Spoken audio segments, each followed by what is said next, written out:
السلام علیکم، آداب۔ زد نیوز کے نیشنل انٹرنیشنل نیوز میں آپ کا خیر مقدم ہے۔ میں محمد شہباز۔ آگے بڑھنے سے پہلے نظر ڈالیں گے سرخیوں پر۔ فرانسیسی حکام نے پیر کو پورے ملک کے اسکولوں میں طلبہ کی واپسی کے موقع پر خواتین کے عبایا پہننے پر پابندی کے فیصلے کا کر دیا ہے نفاذ۔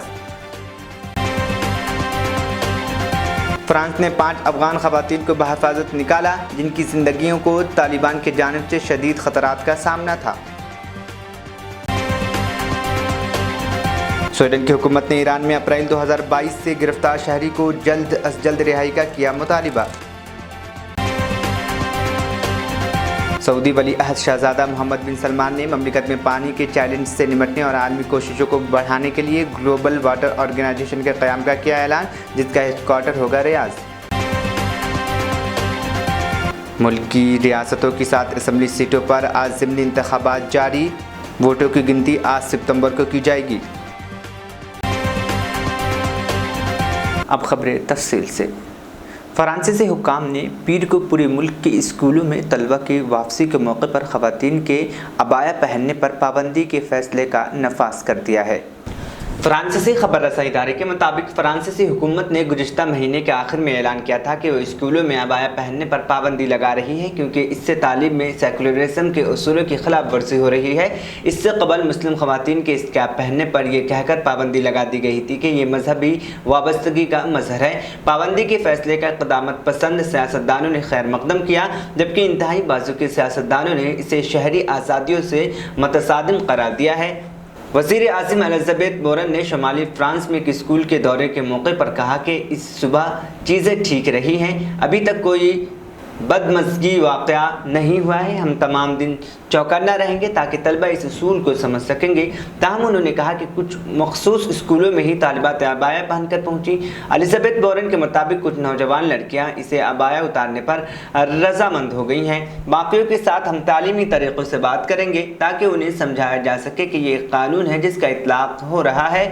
انتہائی بازو کے سیاستدان صدر ایمانوئل میخوان کی حکومت پر الزام عائد کر رہے ہیں کہ انہوں نے انتہائی دائیں بازو کے سیاستدان اور ان کی جماعت نیشنل ریلی سے مقابلے کرنے کے لیے عبایا پر پابندی لگائی ہے اور وہ قدامت پسند سیاستدان کے راہ پر جا رہے ہیں۔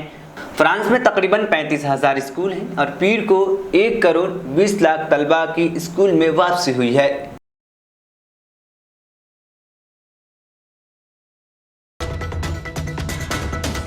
فرانس نے 5 افغان خواتین کو بحفاظت نکال لیا ہے جن کی زندگیوں کو طالبان کی جانب سے شدید خطرات کا سامنا تھا۔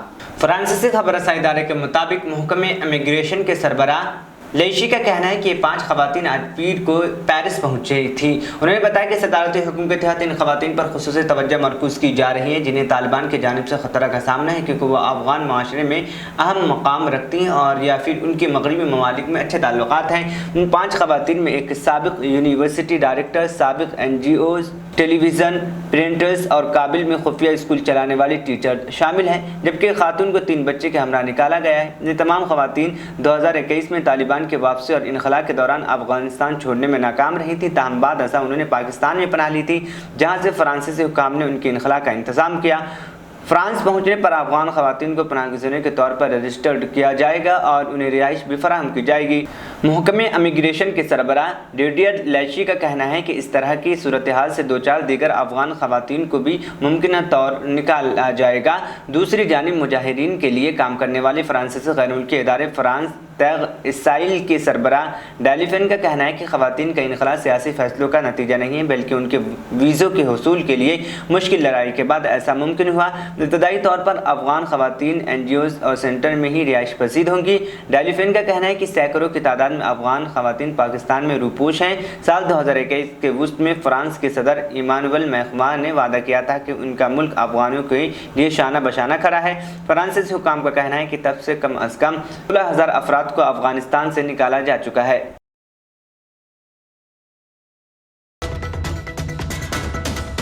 سویڈن کی حکومت نے ایران میں اپریل 2022 سے گرفتار شہری کی جلد از جلد رہائی کا مطالبہ کیا ہے۔ غیر ملکی خبر رسائی ادارے کے مطابق سویڈن کی وزارت خارجہ نے تصدیق کیا ہے کہ سویڈش شہری جو اپنی عمر کے تیسرے عشرے میں ہیں انہیں اپریل 2022 میں حراست میں لے لیا گیا تھا۔ سویڈن کے شہری کو ایرانی حکام نے کشیدگی کو بڑھاوا دینے کے الزام میں گرفتار کیا تھا۔ وزارت خارجہ کے مطابق تہران میں سویڈن کے سفارت خانے کے ساتھ مل کر اس معاملے پر کام کر رہی ہے اور یورپی یونین کے ساتھ بھی رابطے میں ہے۔ وزارت نے مطالبہ کیا کہ سویڈش شہری کو آزادی سے محروم کیا گیا ہے، لہٰذا جلد از جلد رہا کیا جائے۔ امریکی اخبار نیو یارک ٹائمز کے مطابق مذکورہ شخص کا نام جوہان فلورڈس ہے، جن کی عمر 33 برس ہے اور وہ یورپی یونین کی سفارت سروس کے لیے کام کرتے ہیں۔ انہیں گزشتہ سال 17 اپریل کو گرفتار کیا گیا تھا جب وہ چھٹی کے بعد تہران واپس آئے تھے۔ تاہم سویڈش حکام اور نہ ہی یورپی یونین نے ایران کے زیر حراست شخص کی شناخت کے حوالے سے کسی قسم کی معلومات فراہم کی ہے۔ گزشتہ سال جولائی میں ایران نے اعلان کیا تھا کہ ایک شخص کو جاسوسی کے الزام میں گرفتار کیا گیا ہے۔ یورپی کمیشن کے ترجمان کا کہنا ہے کہ وہ سویڈش حکام کے ساتھ رابطے میں ہیں اور اس کو اس تناظر میں بھی دیکھا جا رہا ہے کہ حراست میں لیے گئے یورپی شہریوں کی تعداد میں اضافہ ہوا ہے۔ انہوں نے کہا کہ وابدری اختیارات کے تحت حراست میں لے گئے یورپی شہریوں کی رہائی کے لیے ہر موقع پر ایرانی حکام کے ساتھ معاملہ اٹھایا ہے اور آئندہ بھی اٹھائیں گے اور متعلقہ ممالک کے ساتھ بھی رابطے میں ہیں۔ گزشتہ سال جولائی میں سویڈن کے ایک ایرانی شہری کو عمر قید کی سزا سنائی تھی، جس کے بعد جوہان فلورڈس کو حراست میں لیے جانے کی خبر سامنے آئی۔ اسٹاک ہوم کی عدالت کے مطابق ایرانی جیل خانے کے جات کے سابق سربراہ حامد نور نے سن 1988 میں حکومت مخالف سیاسی قیدیوں کو پھانسی چڑھانے میں کردار ادا کیا تھا۔ اسرائیل نے تعلقات معمول پر آنے کے 3 سال بعد پیر کو بحرین میں باضابطہ طور پر اپنا سفارت خانہ کھول لیا ہے۔ عرب نیوز کے مطابق اسرائیلی وزیر خارجہ ایلی کوہن نے بحرین کے دورے کے دوران سفارتی مشن کی سرکاری افتتاحی تقریب میں شرکت کی، جس میں تاجروں اور سرکاری عہدیداروں کا ایک وفد شریک تھا۔ ایلی کوہن نے تقریب میں کہا کہ بحرینی ہم منصب اور میں نے اس بات پر اتفاق کیا کہ ہمیں براہ راست پروازوں کی تعداد، سیاحت، تجارتی حجم اور سرمایہ کاری کو بڑھانے کے لیے مل کر کام کرنا چاہیے۔ بحرین کے وزیر خارجہ عبداللطیف ازیانی نے کہا کہ سفارت خانے کا افتتاح خطے کے تمام افراد کی سلامتی اور خوشحالی کے لیے ہمارے مشترکہ عزم کی نشاندہی کرتا ہے۔ بحرین اور اسرائیل کے درمیان معمول کے تعلقات کی بحالی کا معاہدہ ان معاہدوں کا حصہ تھا، جسے ابراہم اکارڈ کہا جاتا ہے، جس پر متحدہ عرب امارات، مراکش اور سوڈان نے بھی دستخط کیے تھے۔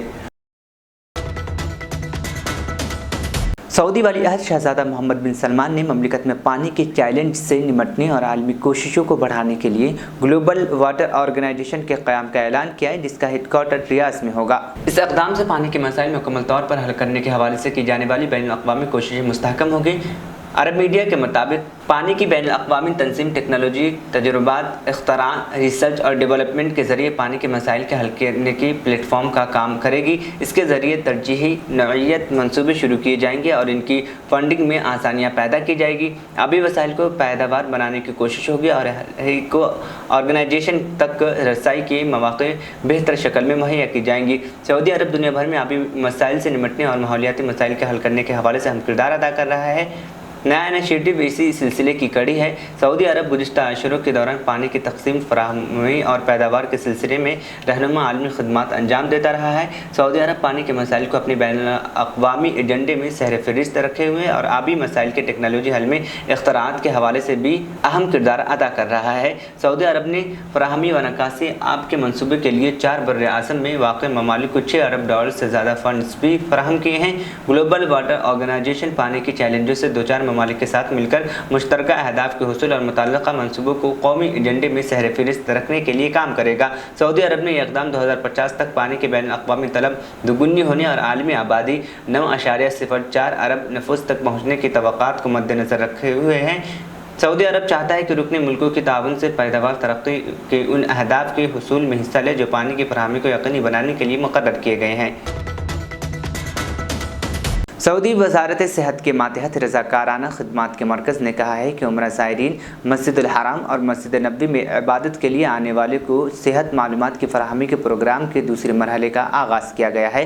عاجل ویب سائٹ کے مطابق مرکز کا کہنا ہے کہ پروگرام کے تحت 700 رضاکار اور 70 نگران افراد صحت معلومات پر پروگرام کے دوسرے مرحلے پر عمل درآمد کرائیں گے۔ رضاکاروں میں طلبہ شامل ہیں اور صحت کے شعبے سے منسلک افراد بھی ہیں، جبکہ نگرانیوں میں اسکالرز اور ماہرین اپنی خدمات کے ساتھ ہوں گے۔ مرکز کا کہنا ہے کہ پروگرام کے پہلے مرحلے میں 1000 سے زیادہ رضاکار اور 70 انچارج شامل تھے۔ پہلا مرحلہ حج موسم میں نافذ کیا گیا تھا۔